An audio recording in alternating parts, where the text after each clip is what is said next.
Hey guys, welcome back. If you guys didn't see the last episode, we introduced you to our suspension kit that we ended up picking up for this car. Well, it's been sitting over on a shelf for quite a while.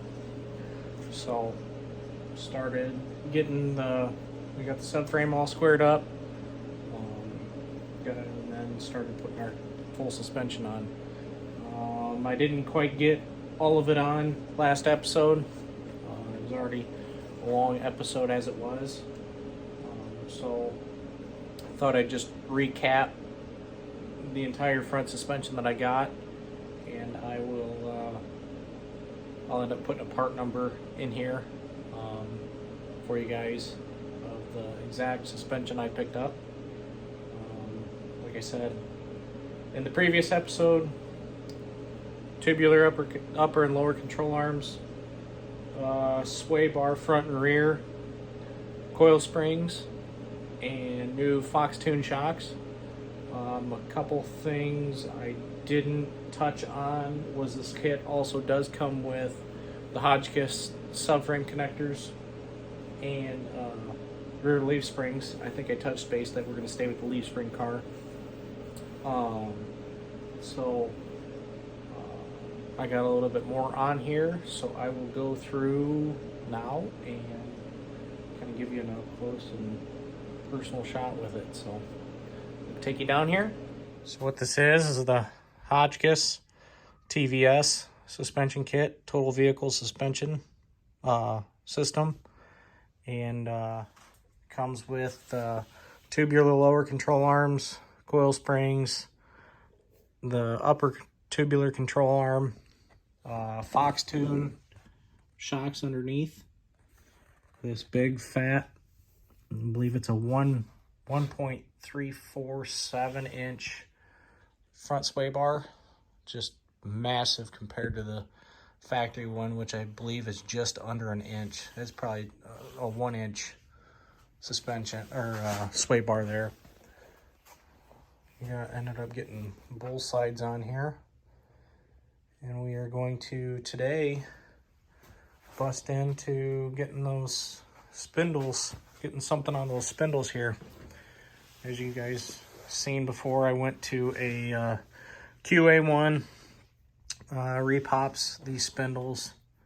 I probably should have gone to a aftermarket spindle as far as not a stock geometry spindle, but when I spec'd out the brakes and got the brakes in, I spec'd them out for a factory spindle. So QA1 luckily makes these. I think they're technically a dirt track spindle, which is fine. They're a little bit more heavy duty. Gonna be a little bit better for what I'm planning on doing with this car. So we got this all sorted out, and today we are going to bust into the spindles and the hubs and brakes that I bought for this car. Obviously you guys know I got Wilwoods for it, but I'm going to bring it back down. I've already got them somewhat assembled, and we will show you exactly what we got. So this is what we got.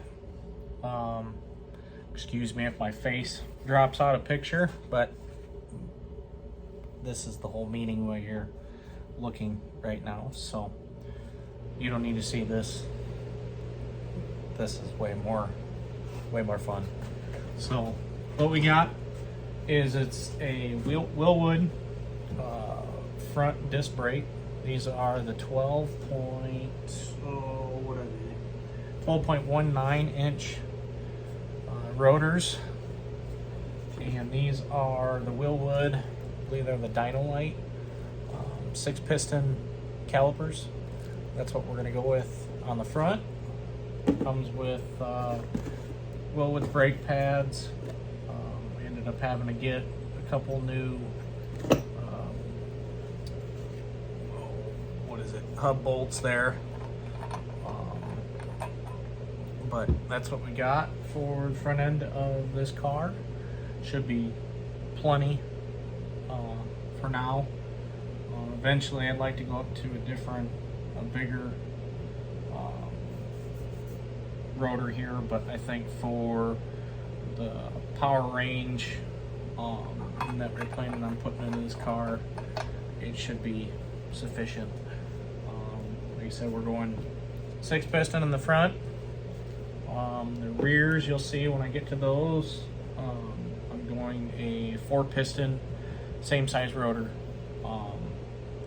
This car came with I believe it's a single piston in the front and a set of drums in the rear. So we're going to switch all discs all the way around.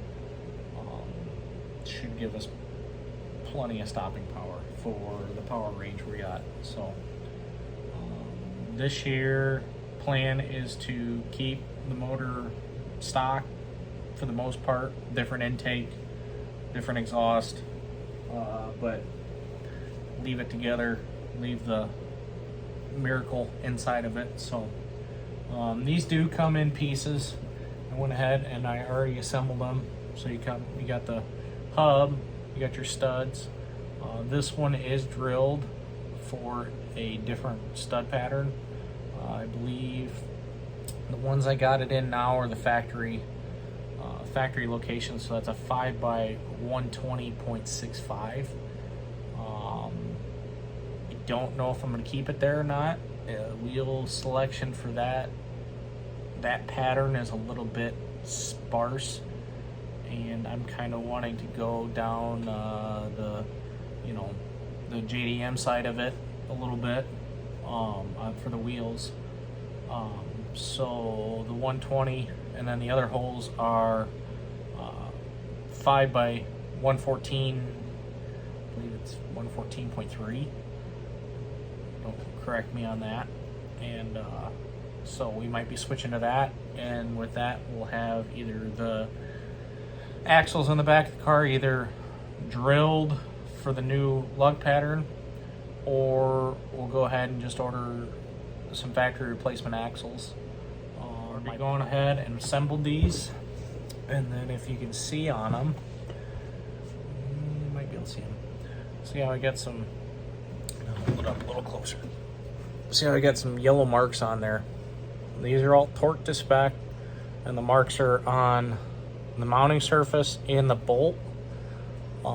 With me planning on doing a little bit of autocross and stuff like that, I wanted to make it easier to nut and bolt this car, which means makes it easier to go around.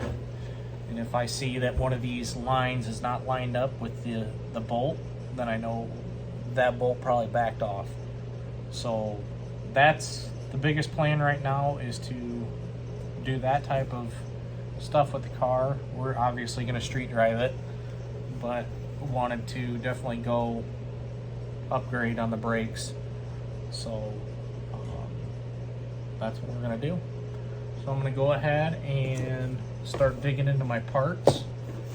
And nice thing that comes with, I've already dug into some of these bolts, but it comes with all new bearings, the rears, new fronts, new seals, and these retaining washers. It comes with retaining washers, but it does not come with the new castle nut.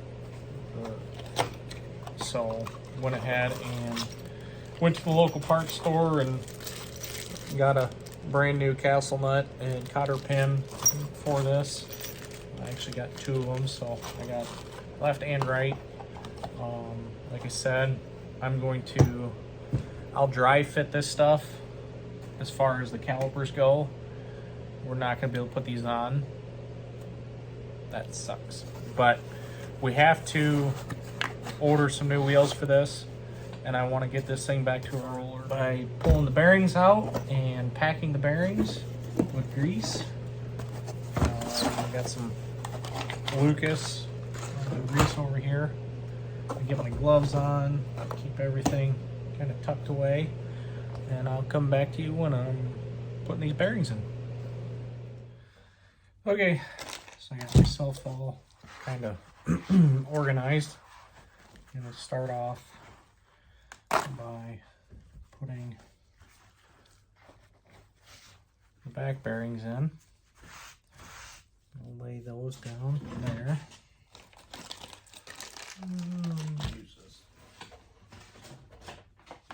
plastic bag to set the greased bearings in or on, so they come all dry. Put your gloves on, put your bearings out, and put your seals out too, so they're all ready to go when you're ready to pound those in place.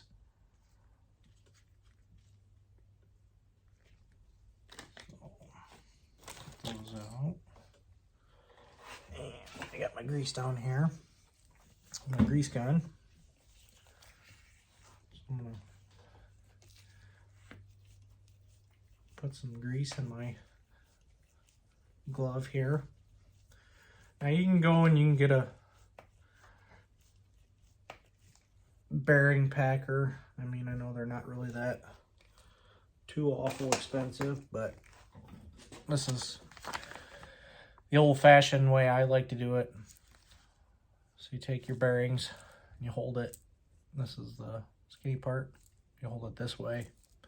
It's got a bigger opening, and what you're actually going to do is you're going to roll that bearing in there, and you're going to keep pushing your grease into that opening.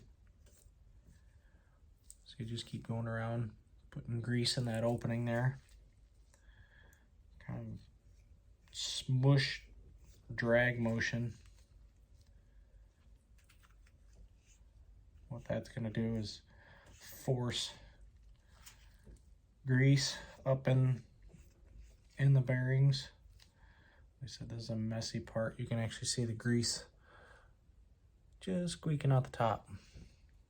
So I'm going to go around. I like to start from the bottom.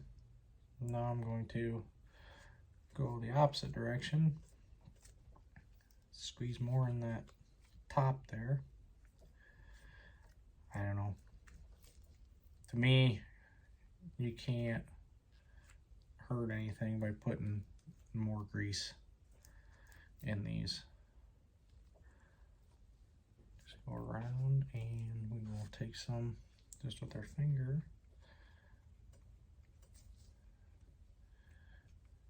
Get it all smooshed in there.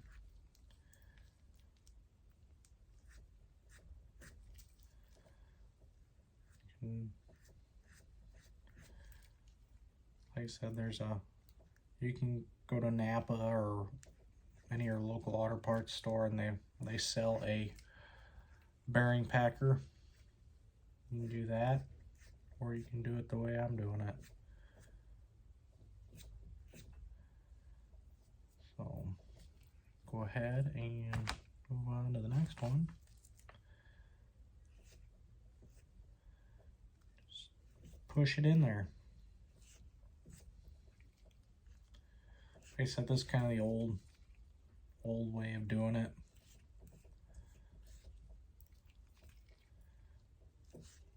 We're just trying to get the grease in where it needs to go. Get some more grease. Set that one down.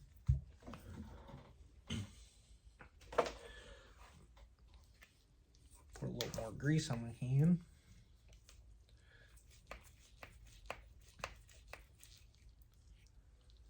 This is Lucas Red and Tacky is what I'm using.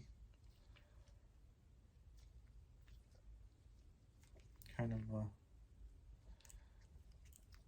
good all-around grease.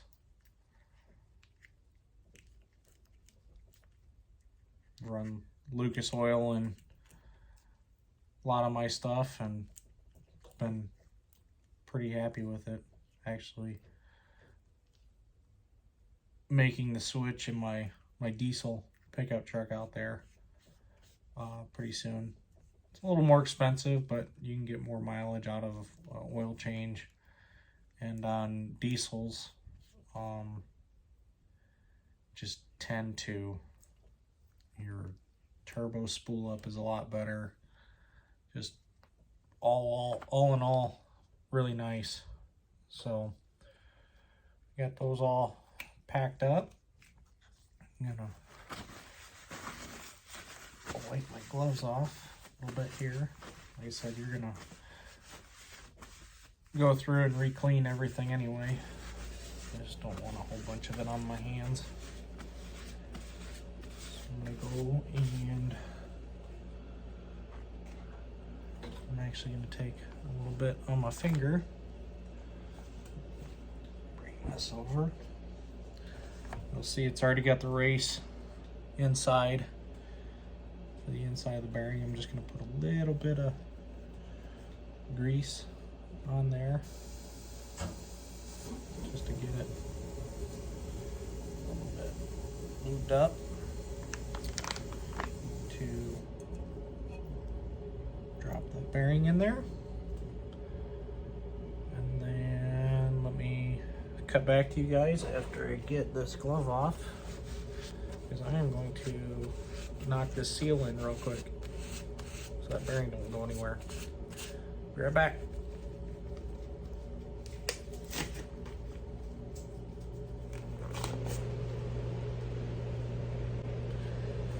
Okay, we got a little cleaned up, and I'm gonna put my seal in here.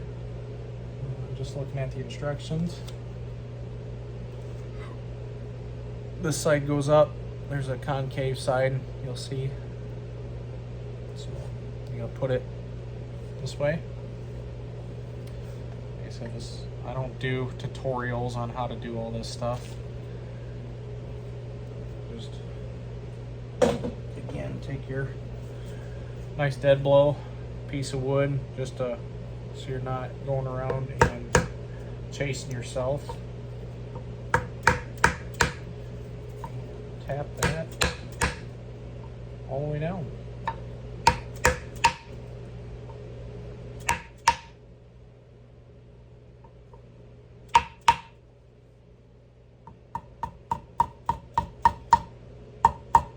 Make sure not to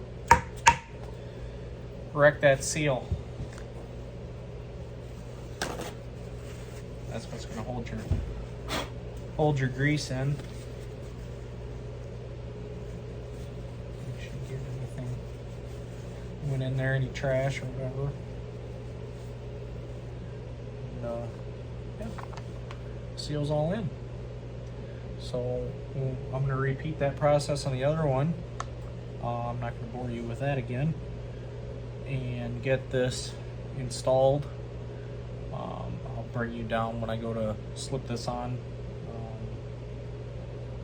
and repack the other ones. There's a specific way these go on. There's a little arrow up here on them, and they'll tell you which way the rotation is. Looking at this, you might think, oh, you know, it's going to spin this way. Well, the arrow tells you which way it goes. You can kind of see that arrow on there. So this is actually going to be the passenger side rotor. So we'll go ahead and get the other one packed, get the other seal in, and come back in.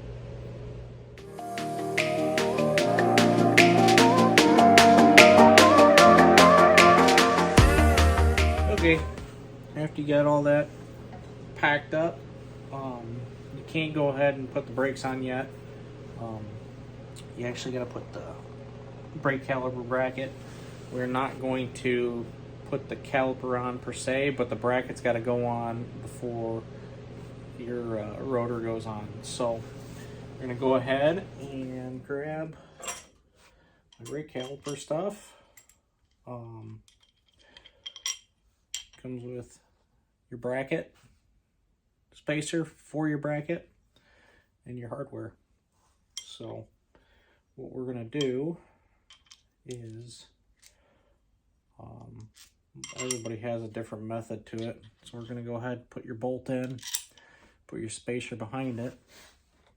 Then you're going to grab your red Loctite. Like I said, everybody's got a different way of doing it. Some say put it on the bolt, some say put it in the hole. I like to do a little bit of both. Put a little dab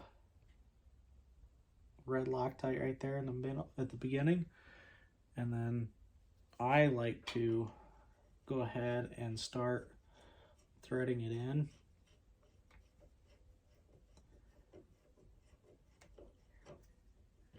And once I know kind of where the threads are going to end up, I'm actually going to put the Loctite right there on the end there. So grab my T-handle and get that started. Wilwood does recommend red Loctite. They're $271. So it's what a lot of their stuff recommends. So before we get that other one, before we get that in all the way, we're going to go ahead and put a little bit on the slower one. My bolt, my spacer. Get that started.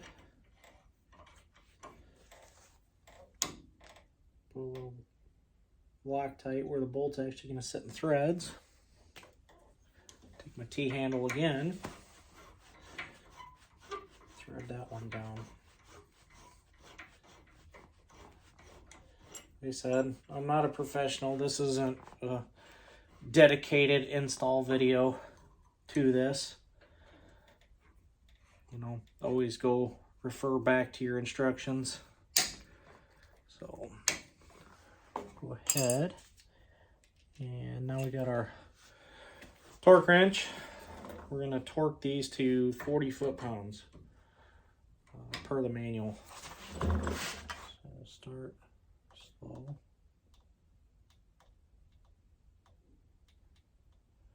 Always, if you feel something weird, make sure you stop. That's why you don't want to just kind of jump on this thing.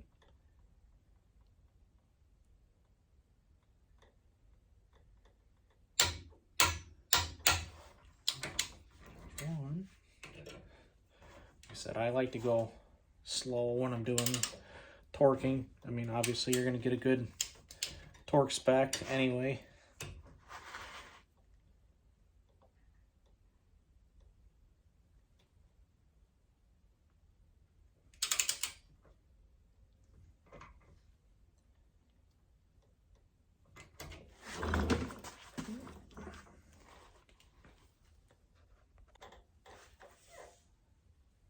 Last one.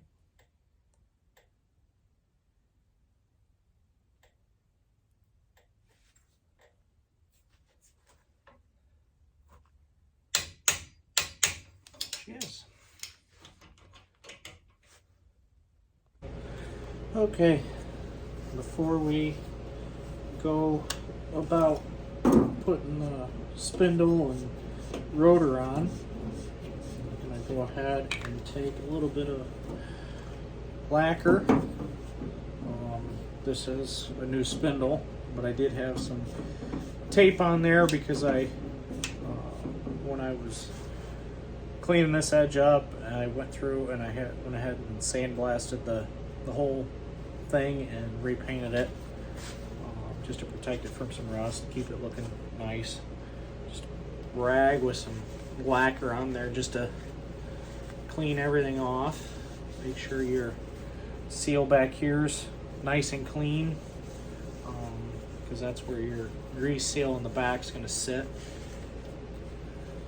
Once you get that done, I'm actually going to throw on another glove.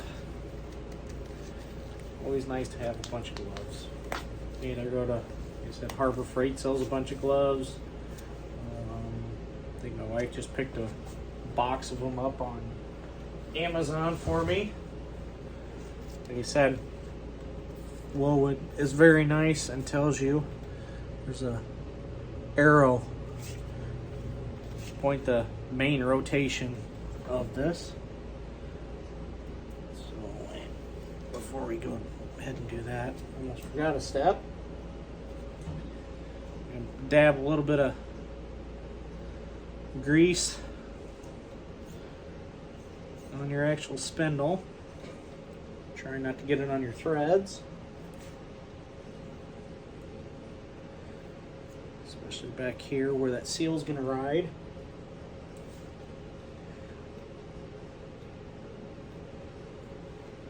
This is, like I said, it's high temp bread and tacky Lucas grease is what I got. Make sure we got her pretty well lubed up. I'm going to go ahead and slip that on.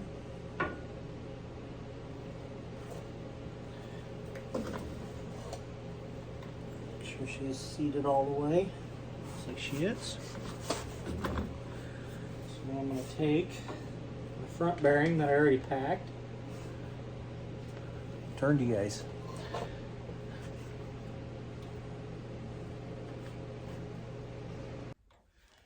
Now before we go ahead and put this on, like I said, you see I put a little bit of grease on here and back on this where the seal's gonna ride, grease seal, just to lube it up a little bit. We're gonna go ahead and slip it on. Just be careful you don't mess that seal up there in the back. That's what keeps all the nasty stuff out. So with that, go ahead and slide our front smaller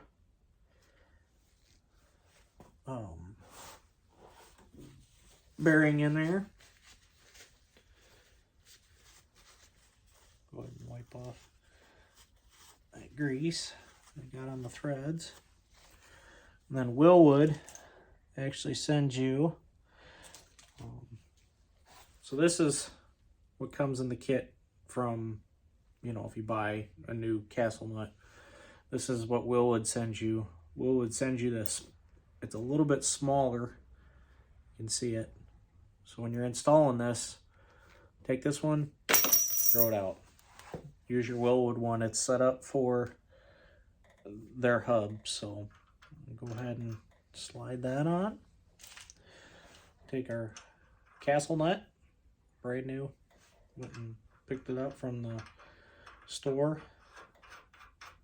Some of this older stuff's getting a little harder to find. They actually had to order one of them in, which is surprising. I'll go ahead and tighten that down. Well, I'm not going to really sugarcoat it too much. As nice as these spindles are, as nice as these brakes are, ran into a little bit of a problem. So everything looks all hunky-dory. Everything's nice and tight and spins great. There's no play in it. But I'm going to go ahead and take this dust cover off. Probably see my issue. So I got the washer in there. There's a brand new castle nut for a 1980 Camaro. That hole's not supposed to be where it's at. It's supposed to be in between one of these. So you can put your cotter pin in and it locks your castle nut in place. So I'm going to give QA1 a call and see if I'm doing something wrong, if I need to put an extra spacer in there, if they recommend using a longer castle nut. But I mean, other than that, you'd think I would have issues, you know, maybe with this dust shield going on, but no issues. Tightens all the way down. Pulled off the other dust cover on my factory setup, and it's the same nut. So it's not a longer nut. It's the same nut as this. Just my issue is that hole is too far out. You know, I could stick another washer in here and space that out, but I don't think I should have to do that. So what I'm going to do is come back tomorrow and after I get hold of QA1 and find out if I'm just dumb or if there's something else different. Like I said, I haven't heard a lot about this issue. Looked it up, didn't see anything about it. So, I don't know. We'll see.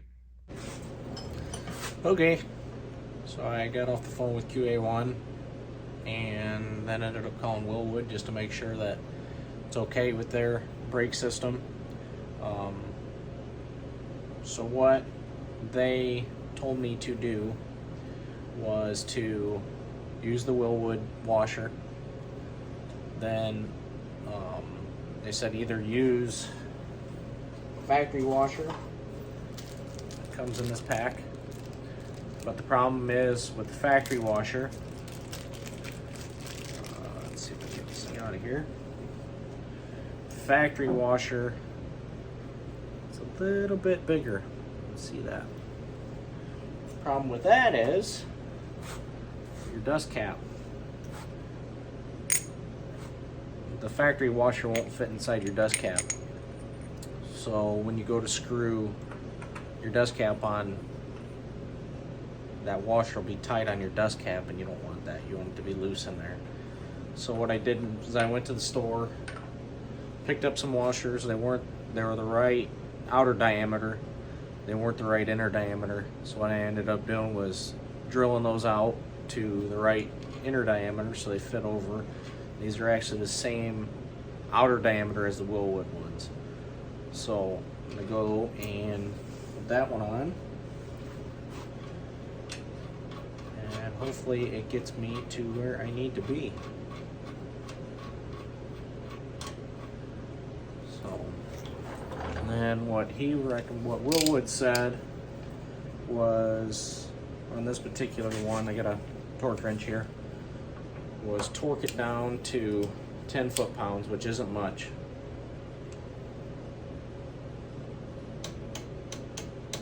There's 10. Spin it forward. Getting your bearings seated in the race. And spin it back.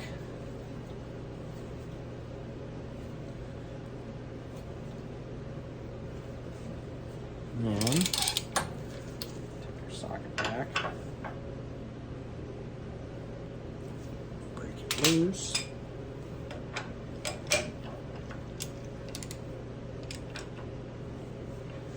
Break it loose. Take it all the way back out. And then just turn it in finger tight.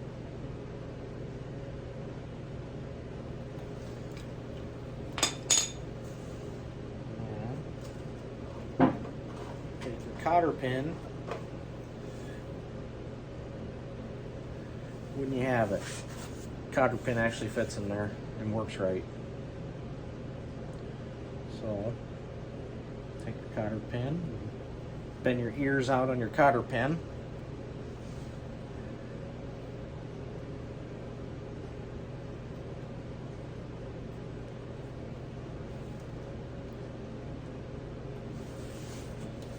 That's it. So again, like I said, I'm just going to mock this up.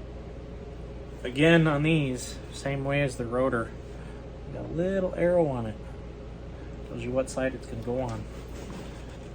So, I'm just going to, like I said, mock this up just to kind of show you what the overall appearance is going to be on it.